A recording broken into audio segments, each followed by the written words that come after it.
Welcome to our Kanishk Ashwin YouTube channel में। दोस्तों, आज की इस वीडियो में भैंस के जीवन के बारे में बताया गया है। दोस्तों, वीडियो को अंत तक देखिए और इस चैनल पर पहली बार आए हैं तो चैनल को सब्सक्राइब, लाइक एंड शेयर अवश्य करें। चलिए दोस्तों, वीडियो को शुरू करते हैं। भारत में भैंस एक पसंदीदा दुधारू पशु भैंस की संख्या व दुग्ध उत्पादन की दृष्टि से हमारे देश का प्रथम स्थान है। प्रकृति ने मानवता को विभिन्न प्रकार के पौधों और प्राणियों से संजोया है।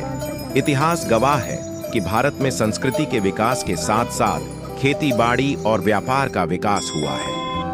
भारत के ग्रामीण आंचल में 65% से अधिक आबादी कृषि आधारित कार्यों में लिप्त होते हैं। इसी कड़ी में खेती बाड़ी के कार्यों के लिए जंगली पशुओं की उपयोगिता के अनुसार उनको पालतू बनाने का कार्य शुरू किया है।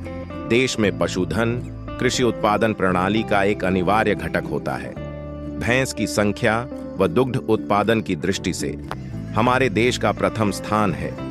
प्रकृति ने मानवता को विभिन्न प्रकार के पौधों और प्राणियों से संजोया है।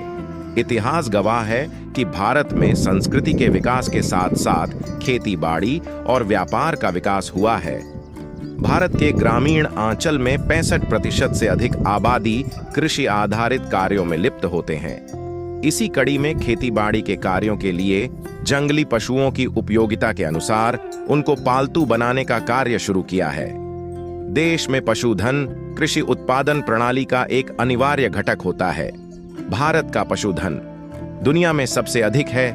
पशुधन भारत के लिए विदेशी मुद्रा, बेरोजगारों के लिए रोजगार का साधन, मानव के लिए खाद्य सुरक्षा व कृषि सकल घरेलू उत्पादन में महत्वपूर्ण घटक है।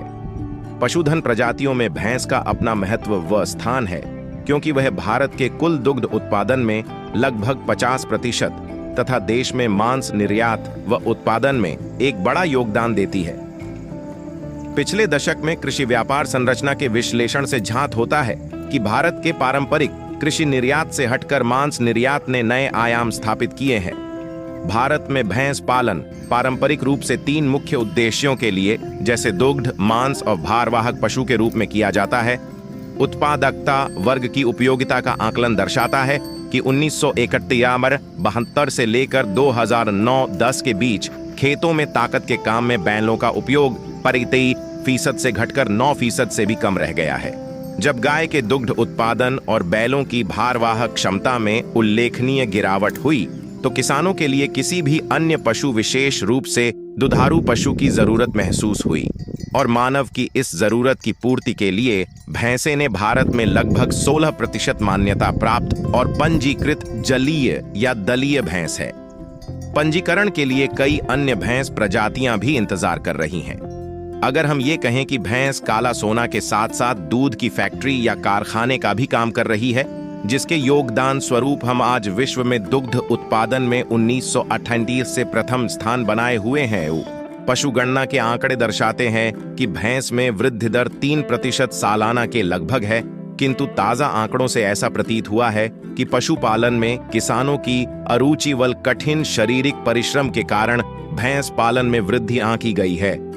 बाजार में आज मिलावटी व बनावटी दुग्ध की उपलब्धता के कारण किसान को उसके दुग्ध उत्पाद का उचित व लाभकारी मूल्य प्राप्त नहीं हो रहा है।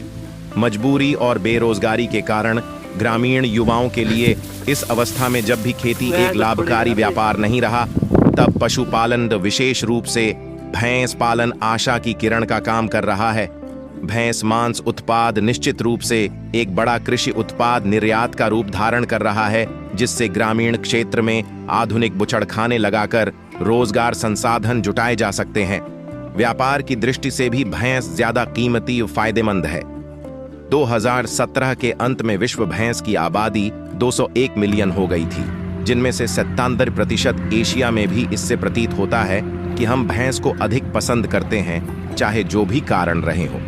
अगर भारत की बात करें तो लगभग विश्व की भैंसे की 57 आबादी हमारे देश में है। तब भैंस में या गाय में नस्ल सुधार गुण आधारित है।